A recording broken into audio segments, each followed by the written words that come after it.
Welcome to Coping with COVID-19, an editorially independent program from the editors of Modern Aesthetics Magazine and Practical Dermatology Magazine. This episode features doctors Joel Cohen, Doris Day, Steve Diane, Michael Gold, Mark Nestor, Joel Schlesinger, and Amy Taub. They discuss what their practices look like as they reopen and share tips for keeping themselves, their staff, and their patients safe. So who's open for elective procedures right now based on where you're located? So Doris, you're in New York. What are you doing? You're not open at all. No, we're not open. I'm hoping for a soft reopen May 15th, but we'll see. I mean, so far that's still on the schedule. We're booking 2 patients an hour, and we have a whole protocol. We're going to make a video this week for our patients. We'll do a dry run and have a staff member work as a patient. So the 2 front desks, there's only going to be 2 at the front desk, and they'll be spaced out, so they're 6 feet apart. We have 3 MAs, so one's going to be in the lab who's going to put together all the materials. The MA who takes the patient into the front door will be open, so far it's totally touchless. All the information is filled out ahead of time, even consent forms before they come in, because they can do that online with with the EHR that we have. So once they go in the room, the MA and I will stay in the room with them. We'll send a note to the person who is putting together the materials. They will bring everything in, take the patient's credit card to go and pay while we do the treatments. And then when we're done with the treatment, they'll give the credit card back, give the ice. And then that person who's on the outside will also make sure the hallways are clear. So when the patient's ready to go, they can just walk out and they won't be in close contact with anyone else. They'll have a mask when they come in. If they don't, we'll give them a surgical mask. I bought the new fabric masks for my staff. So each staff member will get 2 masks, and they can wear one, wash one. We'll spray it with hypochlorous acid throughout the day. In between each patient, we've left time to clean the rooms thoroughly. We've taken the arms off the chairs in the exam room, so there's nothing to touch there. We've taken all the magazines and everything out of the waiting room in case people are there. When we want the patients to have products or magazines or anything we want them to take with them, we'll have a bag. We'll put everything in. So anything they might have seen in the office, they will get in a bag. We have TouchMD, which has all of our treatments and consent forms and everything else on there. So anything that we want them to know about, whether it's a treatment we do in the office or something they may be interested in, they can find it through there. And we can also personalize it for them so they can have exactly what we want them to have on the forms. So I think we've tried to think it through every single step of the way. We're going to do a lot of what Steve said with the povidone iodine in the nose and with the mouthwash. I don't know how I can do an assessment of the face. Even if I'm going to do neuromodulator only in the upper face, I still need to see the whole face in order to properly assess what they need. So I think for a good part of the time, the patient will be without a mask. I think that's something we're just going to have to figure out. I might be step back for a lot of it, or just have my mask on, but we'll do all the other stuff with asking patient questions about if they're sick or not sick before they come in. All of that standard stuff that we all know we're going to do, and then just see how it goes. But I'm hoping that the precautions we're taking will be enough to keep everybody safe and have patients be able to come in and still enjoy the experience. Because I think that's a big part of it too, is that it's still a patient experience that we have to focus on. And while we want them to feel safe and healthy, we still want them to come through and feel good about the visit. That's a great point that Doris brings up. The patient experience is a new normal, and that, more as aesthetic physicians, that's what we're best at. So we really have to rethink that. And Doris, I love that you brought that up, and it makes me think, what am I going to do differently to make sure the experience is still good? Mark, you're open. So tell us what you're doing. We're open. And you're in Miami, so everybody knows Mark's in Miami. Right. So we are slowly ramping up, and part of it is to make sure how we're doing this efficiently. The key issues are, as Doris said, everybody's wearing a mask. The patients are wearing a mask. We're certainly questioning them before they come in. Nobody's in the waiting room. They're coming right from their car into the office. We have protocols in place to clean the rooms and everything in the morning, a deep clean, and then between patients without question. We're wearing masks the entire time. And it's interesting. I agree with Doris about the issue of patient experience, but I think at this point, the most important patient experience is to feel safe. And I think that they totally understand that we've made changes only to keep them safe and to keep our staff safe. So they really are comfortable. I think about myself going into Whole Foods. And I've only become comfortable recently because the change that has occurred here in Whole Foods is everyone wears a mask. Everything is, people wear gloves. They keep people apart, et cetera. And I realized that I'm comfortable with that because of the issue that they're doing everything they can for safety. So we are absolutely doing everything we can along those lines for safety. Primarily right now, we're doing clinical backup visits because we have patients with skin cancers, et cetera, that we're doing. We are seeing patients for their well-being. And I think it's important because the media right now is all over dermatology, and there been a couple of articles and other things to say, how can you open and use PPE for cosmetic procedures? And that's really kind of the issue that they're pushing here is, you're taking PPE out of the hands of the frontline workers because your patients need Botox. So we have to be very careful about how we do it and how we're explaining it, not just to patients, but to everybody, to the media. My understanding is that there are media people, news people who are going into offices and being almost advised to do stories. And I'm sure this is happening in the New York Times because this is what they love to do, doing stories about how all we care about is cosmetics and making money. And in doing this, we're jeopardizing the public. So we have to be very, very careful about how we do this, about the perception, and about our story. And as I said, what I talked about, and Michael was on that, did a big WebEx around the world for MCAS. And I talked about the fact that the companies, not just us, but the companies need to change the way they're talking, even about toxins, fillers, and other procedures. They really have to talk about it as patient well-being. We need this. We need to be able to offer patients things because it's so stressful right now for them. It's so difficult to exist. And if we can do little things to make their lives better and to make them happier, that's really the issue. It's much more important. I said something funny, but it was true that if you think about the glabella frowning, people are wearing masks. All you're seeing is a frown at this point. So, that's all that people is going to say are, you're scowling at me. I can't see your mouth that you're smiling. So the idea somehow that we're able to stop that frown is not only beneficial to the patient and how they feel, but it's certainly beneficial to the people around them who only can see their eyes and their frown. So I think, again, it's how we talk about this, how the perception is. Okay, Aim. The only things I have to add to that are we are also screening for a pulse oximeter because people with early disease don't necessarily have a fever and they might have a low oxygen or lower than 90. I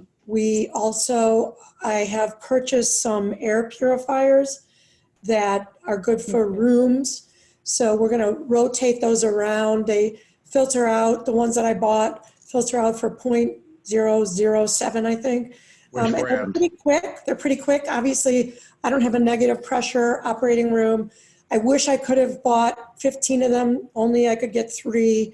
But there's some evidence that there's a certain amount of, virus that can linger in the air after somebody goes. And again, by cleaning up, I'm thinking we'll put the air purifier in for the 10 minutes while we're cleaning the room as well. And then maybe through the next visit, and then we'll move it to the next room. Similar kinds of spacing as Dora's. We have done a soft open. We're doing any cosmetic procedure that we can do as long as we can keep a mask on their face and we don't generate a plume. So no CO2, no laser hair removal, no fillers for right now just because we can't really do that. But when we're planning for our fuller open on June 1st, we are going to have people that are having more extensive procedures or need to be in the room without their mask for more than 10 minutes. We're going to have them do a saliva, not the antibody test, the actual test, which appears to be a vetted and be pretty accurate. And then they're going to have to quarantine for 3 days while we get the results. It's not that the results take 3 days. It's just like by the time it gets sent, yada, yada, we get the results, et cetera. So we're going to go pretty far with that. But I also want to point out something that Doris said, which is not only is it not going to be pleasurable for the patient, but it's not just so great for the doctor. Like, I really enjoy my patients. I like my time to talk and laugh with them, tell them what I'm about to do, banter away, ask them about their family. So instead, I think to make it better for anybody who's having, not so much for Botox or the upper face, but let's say somebody's coming in for fillers or a laser procedure that's going to take 30 minutes, where we want to reduce the amount we're going to talk. Okay, we're not going to talk because every time you talk, particles are going in the air, even with the mask. So I think we're going to do like a little Zoom pre-visit. Like, my staff will get everything together with them, make sure that they've got all their information, know what's going to happen when they come in. But then I'm going to talk to them a little bit. And, with filler patients, like, okay, they've had fillers 6 months ago, but they always want to say, well, what do you think I should have, right? And like with a mask on, you're not going to know. And then you're going to be talking back and forth. You're going to be like, make this face and this and that. So if you could do it the day before, a week before, 3 days before, I don't care. It is time consuming, but you're literally going to be able to talk to them and interact with them, even though it's through Zoom. It'll make it a little bit more personable. Then when they come in, instead of you just being like a robot technician and they're being like just a piece of meat to work on, at least you had that contact beforehand.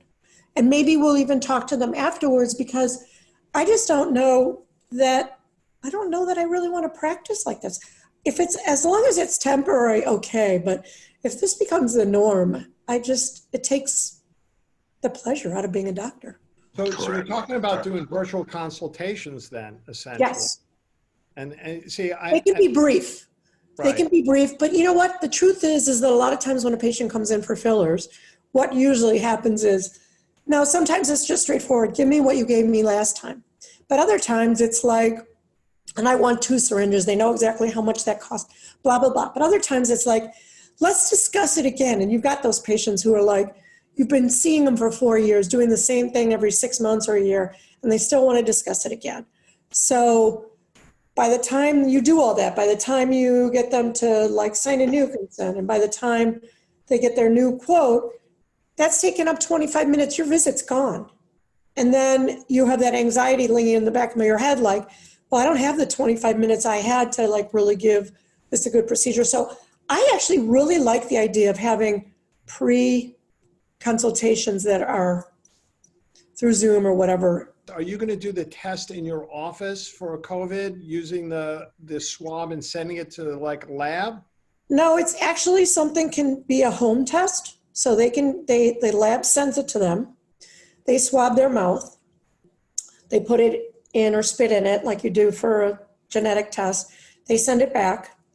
And then it takes 24 hours to get the readings.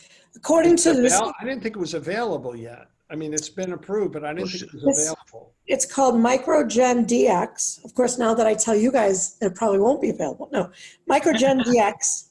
It has an EUA. According to their website, and I know this is ridiculous, it's 100% sensitive and specific. That's ridiculous. I know, but Is it made in China? It's made in the moon. It's better than nothing. All right, Joel, what are you doing differently or add to that? So, Because you're working. so I am working some days. I am doing mostly a backlog of Mohs. Yes, I have done some neuromodulators, but patient volume is purposefully down. We are calling people in from the car. There's no waiting room. The walls, the door handles, the surfaces, everything is really wiped down very carefully in the rooms. And patients are using hand sanitizers before and after icing for certain areas. In terms of, rationalizing the neuromodulators even, there's a lot of patient-reported outcomes and studies about life quality index dating back to Sue Ellen Cox's 2003 article on that, where people frowning were feeling like they were conveying negative emotions. Steve Diane has published a lot on that.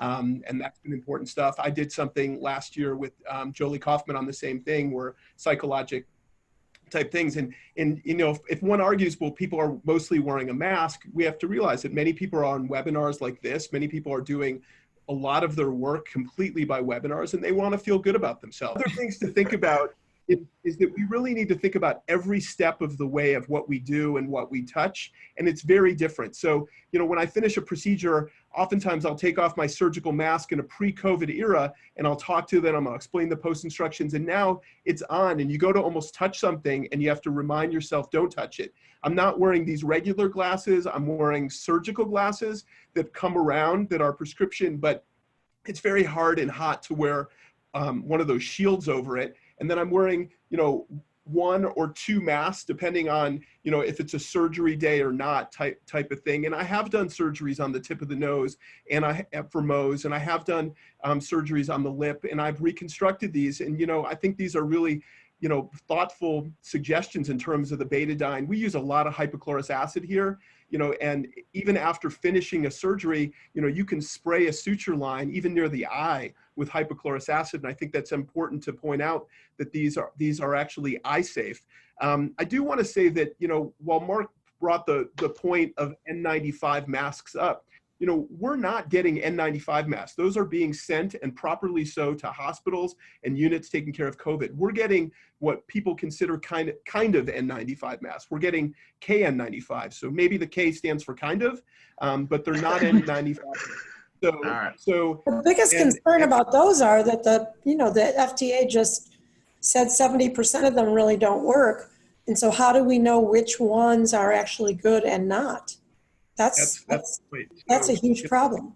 That's a huge issue. At that point, most of them are made in China at this point, even with 3M's name on some of them. And there's been manufacturing listings all over the place. But there are ways to actually look to see if they potentially are real or not, because some of the original N95 tests are very similar to N95. And the last point I want to say is that many states and many locations right now are not letting physicians and healthcare workers actually use the N95 that have respirators on them.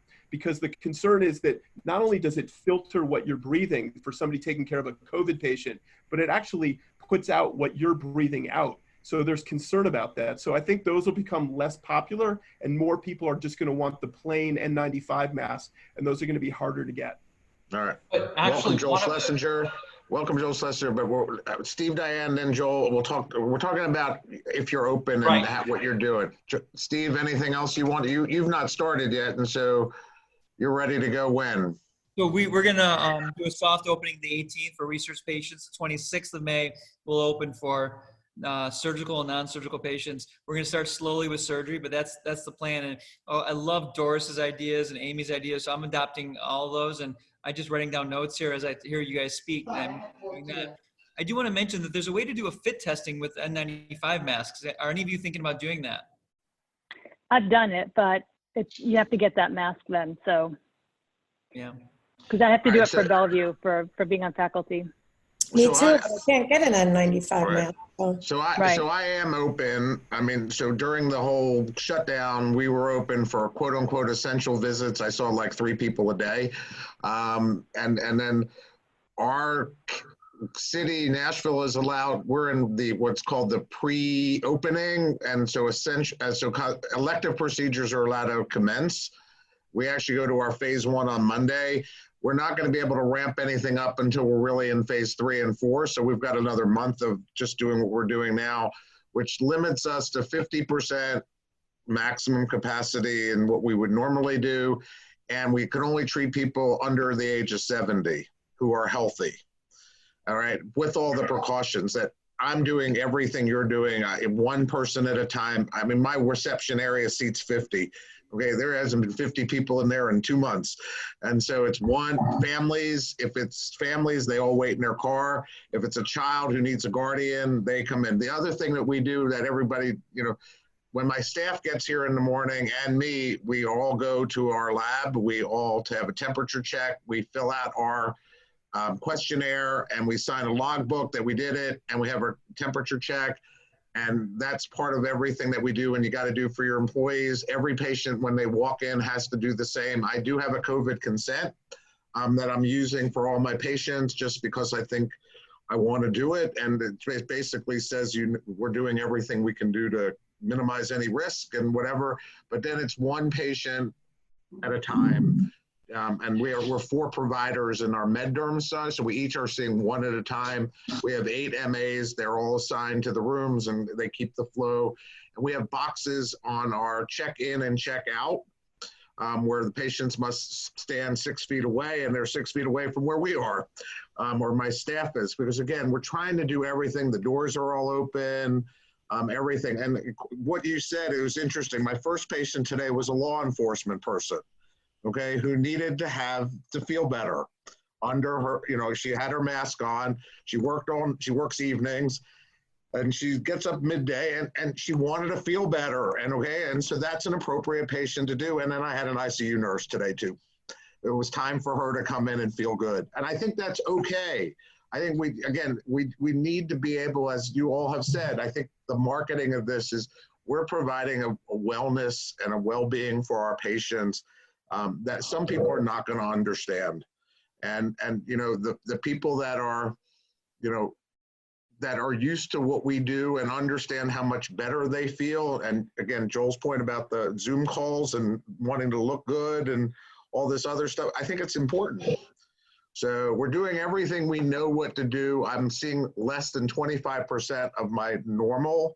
My staff is, again, it's like they're going into battle when we're doing this. Everybody masks. I'm in my office or my own office, or I take my mask off in here. But if I walk out of my office, we are in masks. It's disgusting, but it's the norm, and it's what we're going to do. And I don't think that we can do anything else. So Joel Schlesinger, welcome, and please comment. Are you open? Yes, we are. And I'm going to actually go back to the question on the KN95 versus the N95. Okay. Now, my understanding, and it may be incorrect, is that there are questions with the actual N95s, not because they don't work, but because people are so non-compliant with them and use them sporadically and inappropriately. So in other words, they may not fit it correctly. They may get concerning rashes and issues, and so they may adjust it, and in the process of adjusting it, they leave themselves open to more issues. So we actually have the KN95s, and I find they're okay. I don't know that they're easy because the ear aspect, the loops on it are absolutely impossible without a plastic adjuster or using some other situation to relieve the pressure on the ears that causes your ears to almost fall off. So there are issues with every single mask, and I think that's one of the biggest issues. So now, as far as our opening, we've done a lot of things to keep people from coming into the office. So whether or not you're open, I think that the most important thing that you can do is to try and keep people the heck away from your office unless they need to be there. So in other words, we do not see any acne patients unless they need to come in, i.e. an Accutane patient who needs blood work can come in. A psoriasis patient who might need to have blood work or a TB test, yes, they can come in. But otherwise, you don't need to come in if you have a rash, and we can diagnose it over telemedicine. We can diagnose it in an awful lot of things, and also make sure that we have the proper precautions instituted when you come in, and make sure that the visit is as short as possible. So, for example, we are seeing cosmetic patients, but those cosmetic patients are highly screened. We make sure that they are wearing PPE when they come in. We have masks for them, and we give them a mask if they don't have one. It's a cloth mask, and then as they leave, they deposit the mask on the way out in a box.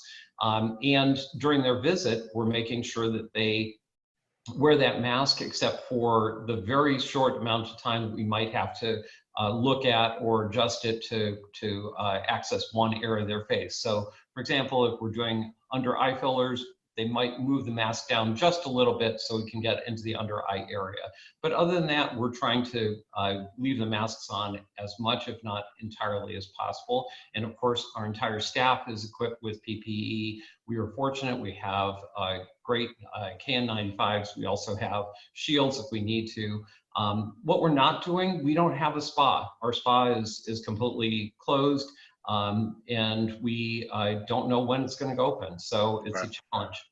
So here in Nashville, by the way, for spas, there is no facials, no dermaplaning, no anything. So basically, my team it's skincare discussions, and they do some of the body contouring, skin tightening procedures, and so they're able to do that. But facials and those things are not allowed right now here.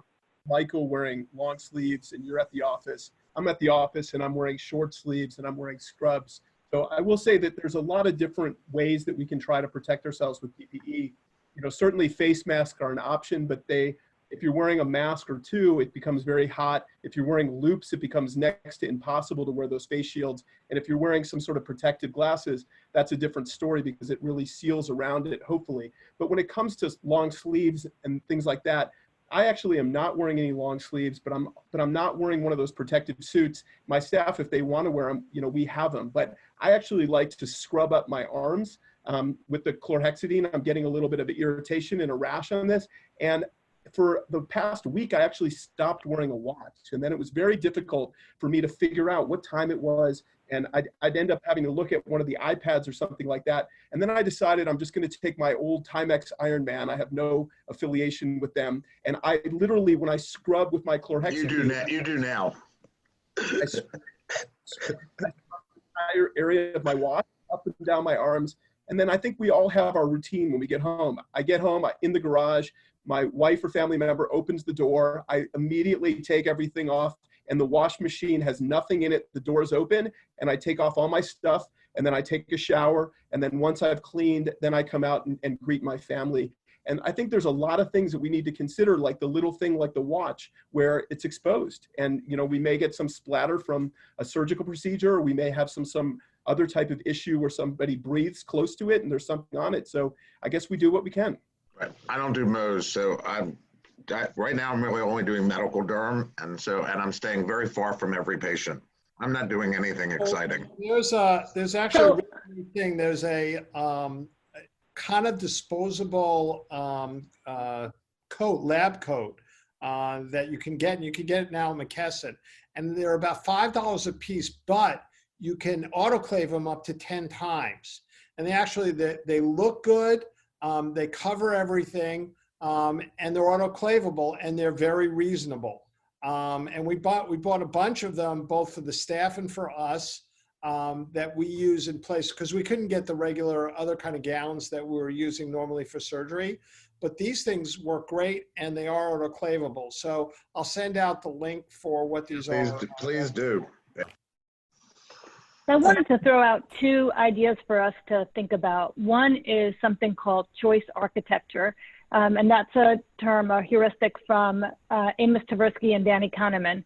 And choice architecture is how you present something to someone. So if I said, there's a condition you could get that you have a 99-point-something% chance that you're going to be just fine, or if I presented it as, this is something that millions of people can die from, right? So we're so geared to be risk averse and loss averse that we're going to make these decisions to shut down the economy, close our practices, wear 5,000 layers where we can't even breathe or properly assess our patients and have a proper patient experience for something that we have a 99% chance of coming out good from. Now, I know this is not popular, and someone's going to throw numbers at me and talk about this being a pandemic and something in the moment. I get that, and I don't want anybody to get hurt or die, and I don't want to hear people who would be on what Mark Nestor said before about coming to us and saying, well, it's just neuromodulators and fillers. These are frivolous, and you know, these are not life-sustaining things when there's nobody to judge. I mean, so taking judgment off the table about whose treatments or what somebody does to value their life and taking that off the table, and then putting out there the idea of diminishing returns. At what level of layer of protection do we wear that it actually makes such a little difference and adds so much inconvenience and discomfort and ruins the experience so much that it becomes just silly.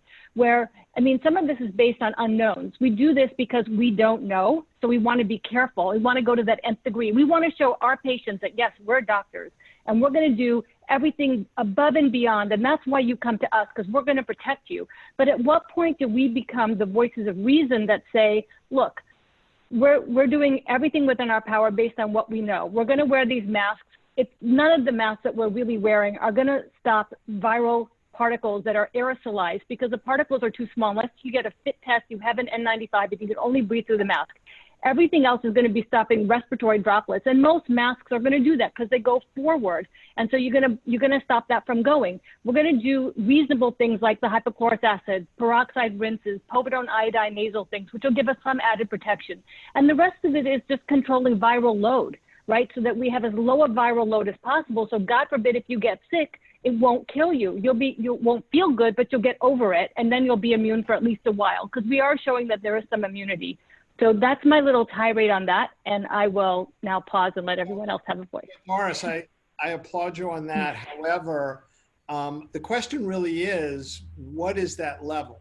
And this is the issue, because we don't know. You said the most important thing is we don't know.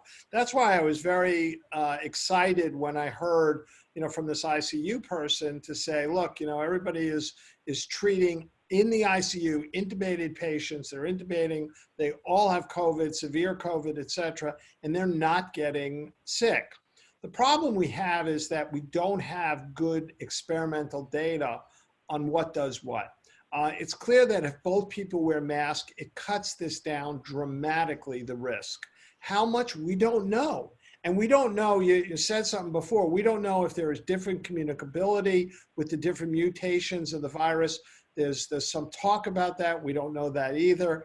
It's funny, in scientific terms, COVID's been around like almost a minute, almost no time.